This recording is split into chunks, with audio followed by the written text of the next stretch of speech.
Hey everyone, and welcome back to Major Issues in Philosophy Distance Learning Edition.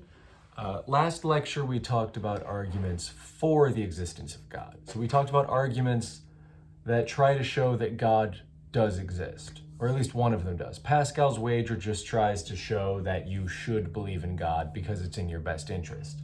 But the ontological argument is meant to show that God must exist, and it has a particular conception of God in mind, and it's God as a perfect being, as the greatest conceivable being. So God has to be all-powerful, God has to be all-knowing, God has to be morally perfect, and most importantly, God has to exist, because if God didn't exist, God wouldn't be the greatest conceivable being, or God would be merely contingent, and God can't be a merely contingent being. God must necessarily exist, or necessarily not exist. So those are sort of two versions of the ontological argument meant to show that God must exist. The arguments we're going to look at today are arguments against the existence of God. So they're arguments that are meant to show that God does not exist. And these arguments have the same sort of picture of God in mind. It's God as an all-powerful, all-knowing, morally perfect being. And so the omnipotence paradox is one argument we're going to look at today, and the problem of evil is the other argument we're going to look at today. And you can sort of think of both the omnipotence paradox and the problem of evil as arguments that this sort of idea of God as a perfect being can't exist. There cannot be any such being. There cannot be a God, if that's what we mean by God. And the omnipotence paradox we can sort of see as a response to the ontological argument, the possibility version of the ontological argument. Because one of the objections to the ontological argument that we talked about a little bit in the last lecture is that maybe if God exists, God is either just metaphysically maybe God's metaphysically impossible and God doesn't exist, or God exists and God is metaphysically necessary. It's impossible for God not to exist. But we don't know which it is. We don't know if God is metaphysically impossible or if God is metaphysically necessary. Now, the omnipotence paradox we can see sort of as an argument meant to show which of those two options is true. Specifically, it's meant to show that God is metaphysically impossible, that there is a logical contradiction in the idea of God as a perfect, all-powerful being. And so that's the first argument I want to talk about, the omnipotence paradox. It's an argument aimed at the idea that God is omnipotent, omni being Latin for all, and potent meaning something like powerful. So all-powerful. Omnipotent means all-powerful. And the argument's meant to show that there cannot be an all-powerful being. It's logically impossible for there to be an all-powerful being. And therefore, God isn't possible. God isn't metaphysically possible. And so we can block the first premise of the ontological argument. I'm not sure if that's historically how it came about, but it's sort of useful to look at it that way as this sort of ongoing dialogue between different arguments. So what is the omnipotence paradox? The omnipotence paradox comes in multiple different versions. The version I asked you to look at, it comes from Homer Simpson from the cartoon sitcom The Simpsons, where Homer asks his neighbor Ned Flanders, can Jesus microwave a burrito so hot that he himself cannot eat it? A more traditional version of the omnipotence paradox is the question, can God create a stone so heavy that he himself cannot lift it? So the question is meant to pose a paradox for the idea that God is omnipotent, for the idea that God is all-powerful. Because when we try to answer this question, can God create a stone so heavy that he can't lift it? Can he microwave a burrito so hot that he can't eat it? We're going to have to answer that question with either yes or no. We either say yes, God can create a stone so heavy that he can't lift it, or we're going to say no, God can't create a stone so heavy that he can't lift it. And either answer is going to force us to say that God is not really all-powerful. That's what the argument's supposed to show. There cannot be an all-powerful being, because no matter what our answer here to this question is, it's going to turn out that the being's not really all-powerful. So if we define God as having to be an all-powerful, all-knowing, morally perfect being, then that no such being can exist. If nothing can be omnipotent, if nothing can be all-powerful, then there cannot be a God. And that's what the argument's supposed to show. So the argument starts with this question: can God create a stone so heavy that he himself cannot lift it? So that's a yes or no question. So let's suppose the answer is no. Let's say, for the sake of argument, maybe the answer is no. What does that tell us? Well, if the answer is no, if we say no, God cannot create a stone so heavy that he himself cannot lift it, well, that means that there's something God can't do. Namely, God can't create a stone too heavy for him to lift. He can't do that. But that means that there is something God cannot do. God does not have the power to create a stone so heavy that he cannot lift it. But if he doesn't have that power, then he's not all-powerful. There are things that even God can't do. And so God can't be all-powerful. If the answer to our question is no, if the answer is no, God cannot create a stone so heavy that he himself cannot lift it, then we have to say God is not all-powerful. There are things that God does not have the power to do. There are powers that God does not have. Specifically, the power to create stones so heavy that he cannot lift them, the power to microwave burritos so hot that he himself cannot eat them, etc. So if the answer to the question is no, then we say God is not all-powerful. But by definition, God is all-powerful on the picture of God under discussion here. And so if the answer is no, then there cannot be a God. No such thing as God could ever exist. Because if the answer to our question is no, then God cannot be all-powerful. But if God's not all-powerful, then God doesn't exist. Because all it means to be God is to be an all-powerful, all-knowing, morally perfect being. Or so goes the argument. But no is not the only answer we can give, right? We might answer yes to the question and say, yes, God can create a stone so heavy that he himself cannot lift it. Then God does have the power to create stones so heavy that he cannot lift them. And he has the power to microwave burritos so hot that he himself cannot eat them. And so on. You can come up with sort of whatever version you want. But if we answer yes, and we say, yes, God does have the power to create a stone so heavy that he cannot lift it, then it looks like there's still something God can't do. Namely, God can't lift the stone he created. God could create a stone that he would not have the power to lift, that God would not be able to lift. And so God does not have all powers. God is not all powerful because there are powers God does not have. Namely, the power to lift the stone he creates that's too heavy for him to lift, or the power to eat the burrito that he microwaved so hot that he cannot eat it. So if God is all-powerful, which by definition, God is supposed to be all-powerful, if God is all-powerful, then God has the power to do anything, including lift the stone.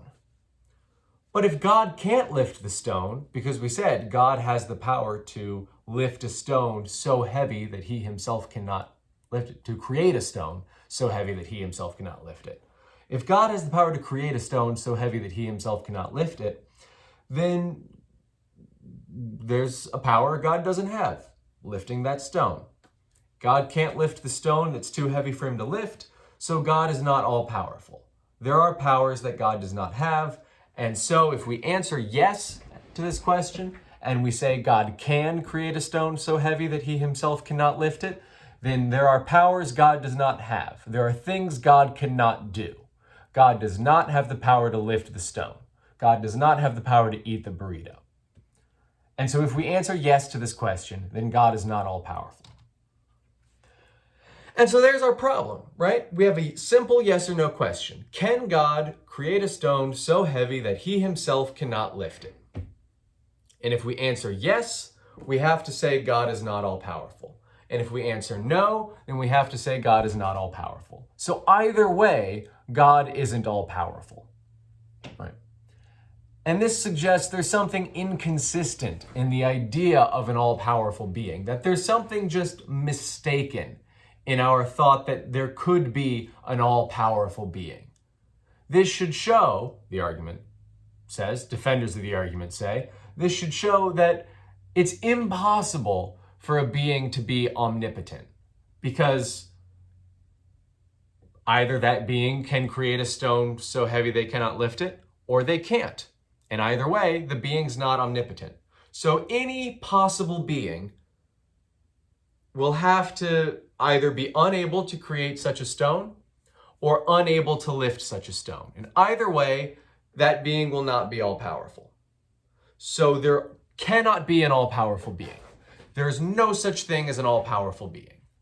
That's just a mistake that we've made. It seemed like there could be an all-powerful being, but now that we've thought about it, now that we've run through the argument, we've looked at the logic of it, the argument says we should now conclude that it's impossible for there to be an all-powerful being. There's some inherent contradiction in the idea of omnipotence, in the idea of being all-powerful. And so that means that God, understood as an omnipotent, omniscient, omnibenevolent, i.e. all-powerful, all-knowing, morally perfect being, God, as understood that way, cannot exist because there cannot be an all-powerful being. That's just incoherent. And so that means, looking back at the ontological argument, the premise that God is possible, understood in the terms of metaphysical possibility, that's false. That's a false premise, and so the argument is not sound. It's not a sound argument, and we can reject the conclusion because the premise is false. The premise that God is possible is false, because if we look at it, if we look at the Omnipotence Paradox, we see there cannot be an all-powerful being, and God, by definition, is all-powerful. So God cannot exist. It's impossible that God exists. Right? So that's the argument.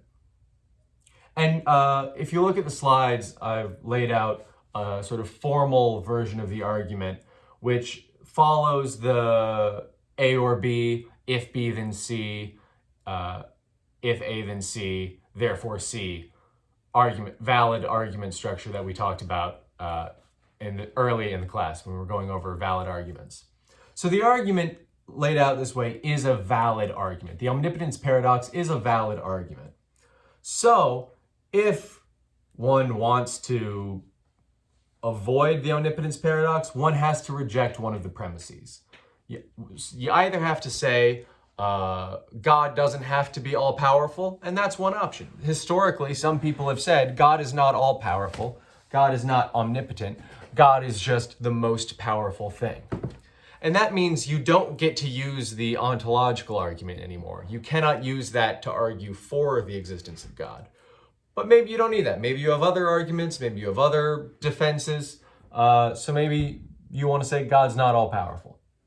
The other option is to say that God not being able to create a stone so heavy that he can't lift it doesn't mean that God is not all-powerful. That God can be all-powerful without having to be able to create a stone so heavy that he can't lift it.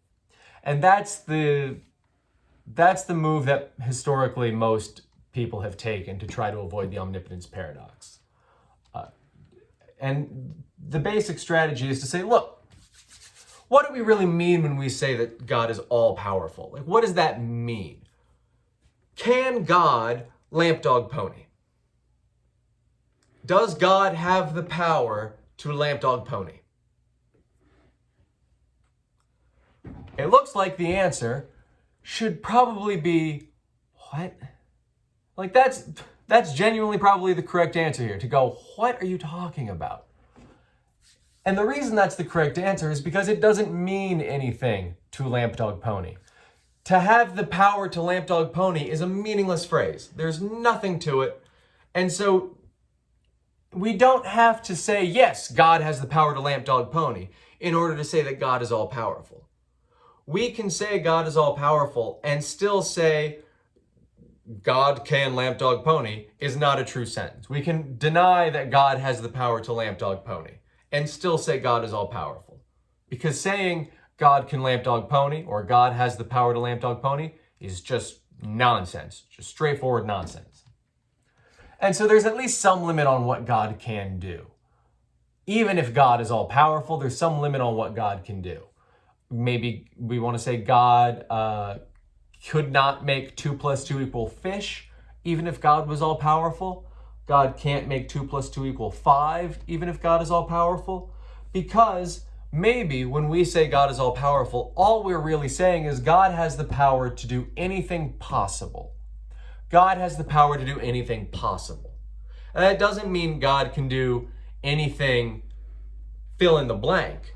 To say God is all powerful doesn't mean God can lamp dog pony and God can make 2 + 2 = fish, and that I have to say God can blank no matter what you fill that blank with. Maybe it just means God has the power to do anything possible. And maybe putting a limit on God's powers is impossible. So the basic objection here, the basic response to the omnipotence paradox here, which there's more detail about this in the lecture notes and slides if you're interested in it. The basic strategy is to say, look, no matter how heavy a stone is, God can lift it. God can lift infinitely heavy things because that's part of being God. Having the strength to lift anything, no matter how heavy you make it.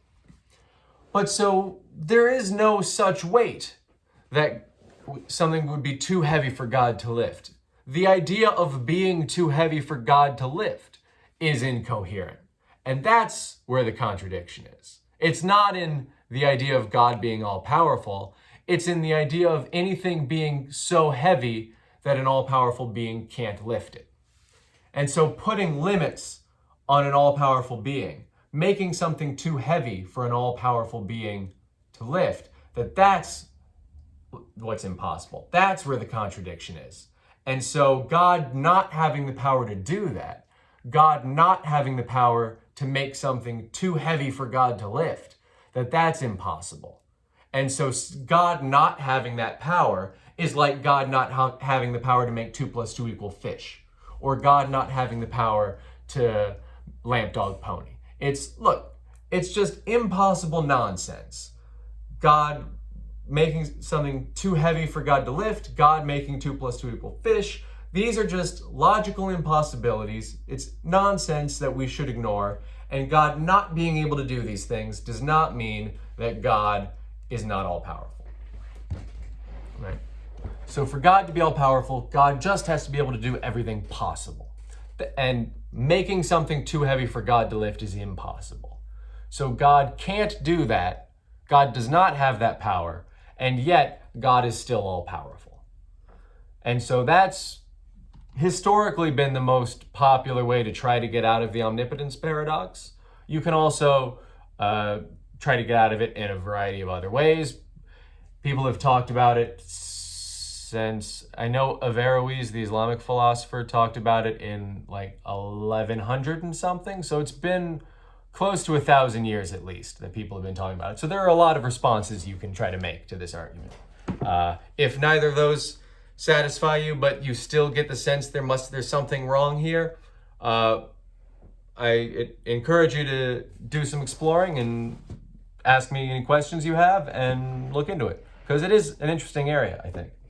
But now I want to move on to the next argument. So now we're going to move on to what's called the problem of evil. And the problem of evil is an argument against the existence of God, where God is viewed as an all-knowing, all-powerful, and morally perfect being.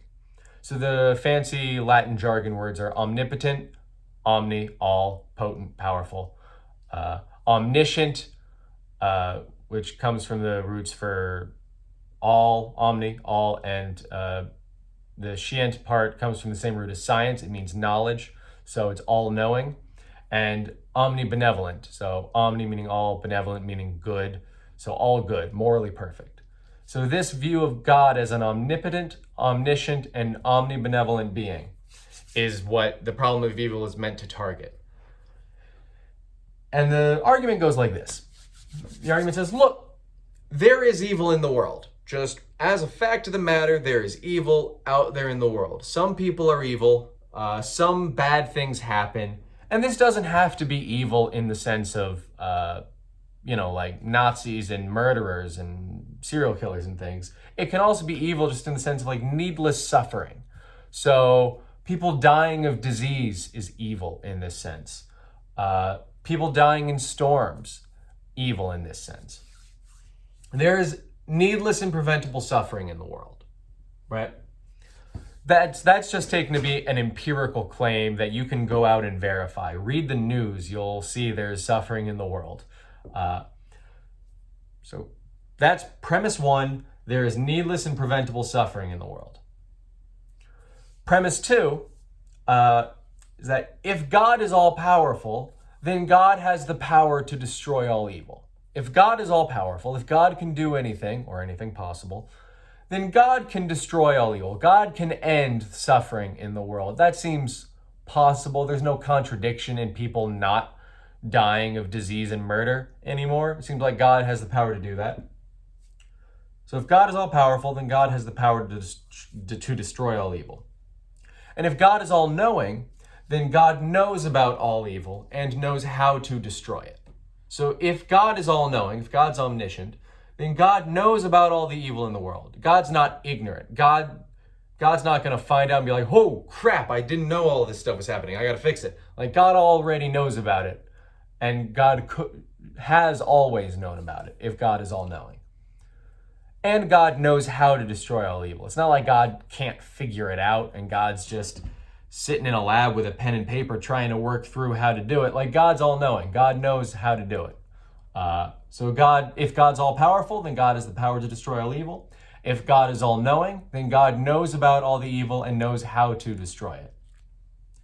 So the next premise is that God is morally perfect. And if God is morally perfect, then God has the desire to destroy all evil. God wants suffering to end. God wants evil to be destroyed, evil to be gone from the world. Right? It's like walking past, in the Peter Singer's argument, walking past the drowning child would be morally wrong to do. God, to know about all the evil in the world and know how to end it, and then choose not to, would be morally wrong. It would be morally bad to let people die and suffer when you could stop it. So if God is morally perfect, then God has the desire to destroy all evil. And so, if God exists, then God is all-powerful, all-knowing, and morally perfect. But if God is all-powerful, all-knowing, and morally perfect, then God has the power, knowledge, and desire to destroy all evil. So if God exists, then God would destroy all evil, the argument goes. And if God destroyed all evil, then there would be no evil. So if God existed, there would be no evil. And yet, there is evil. There is needless suffering in the world. Therefore, God does not exist. If God existed, there would be no evil. There would be no suffering. But there is evil, there is suffering, so God must not exist. That's the problem of evil argument. And it comes from a variety of sources through ancient times and up through now. I think Marcus Aurelius, the Roman philosopher and emperor, raised a version of it, and so did the 80s band XTC in a song called Dear God. It's an okay song if you want to look it up. It raises this issue also. So it's been a popular sort of objection to the existence of God. And so there's some debate about how to read evil here. I said it doesn't have to be evil in the sense of like Nazis and serial killers and like intentional evil, evil people doing evil deeds. That's one way to view it. That's one way to understand this argument. And if you interpret it in that way, then the most popular response historically has been the free will response. To say human beings have free will. We have free will. We have the freedom to choose badly. We have the freedom to choose to do evil things. And the only way for God to prevent that would be for God to eliminate free will, for God to remove free will. And getting rid of our free will would be morally bad. And so the idea is God doesn't have the power to prevent us from doing evil things without inflicting a greater evil in the world. It would be impossible to stop us from doing evil things except by eliminating free will, which would be morally worse than allowing evil to continue. And so God is faced with this choice. God can either eliminate all of our free will, thereby doing something morally very bad, or God can leave free will alone and allow people to continue choosing to do evil things. And in that case, that's the better, morally, that's the better option for God to take, is the argument. That God's not responsible for the bad choices we make, for bad choices people make with their free will. That's not God's fault. That doesn't reflect poorly on God as a morally perfect being. And it doesn't mean that God doesn't have the power to get rid of free will. And it doesn't mean God doesn't know about all the evil in the world. So God can still be morally perfect and all-powerful and all-knowing. And still there can be evil in the world because God did the right thing by letting us all have free will. We did the wrong thing by using it poorly. And that's been the free will response to the problem of evil. But that response doesn't work if we understand evil to mean needless suffering. Because it seems like hurricanes and viruses and diseases and famine and drought and other things that are naturally occurring, that are part of nature, rather than the result of human choices. It seems plausible that, for example, when people starve in a drought or people drown in a storm, that's not the result of any human free will type decisions. That's just naturally occurring. That's in nature. God could have prevented that without taking away free will, because no human chose for there to be a hurricane. No human chose for there to be a drought that killed all the crops or anything like that. No human being chose for, typhoid to exist. None of these are the result of human free will, and so God could prevent all of that, could have prevented all of that evil, all of that suffering, without getting rid of free will. And so that's been sort of the counter move in response to the free will objection. That look, fine, human choices. Maybe God can't stop humans from choosing to do evil things without getting rid of free will. Great. Still doesn't explain all the natural, what you might call natural evil in the world. Still doesn't explain all of the suffering caused by naturally occurring phenomena like storms and diseases. And God still has the power, knowledge, and desire, or should, if God exists and is morally perfect and all-powerful and all-knowing. God should have the power, knowledge, and desire to destroy all of that evil, to prevent all of that naturally occurring suffering. And free will is not going to get you out of that. And so the alternative response that people have taken historically has been to say, look, the fact that something seems evil to us doesn't mean that it's evil from God's perspective. So God looks at the world on high, or whatever the phrase is, and recognizes events from a different, higher perspective. That God looks at the universe as a whole and ensures that it is the best possible world. That's Leibniz's phrase. Leibniz, who invented calculus at the same time as Isaac Newton. Leibniz also did philosophy and theology and said that we live in the best of all possible worlds because God ensures, God in his omniscience, omnipotence, and moral perfection, God ensures that this is the best of all possible worlds.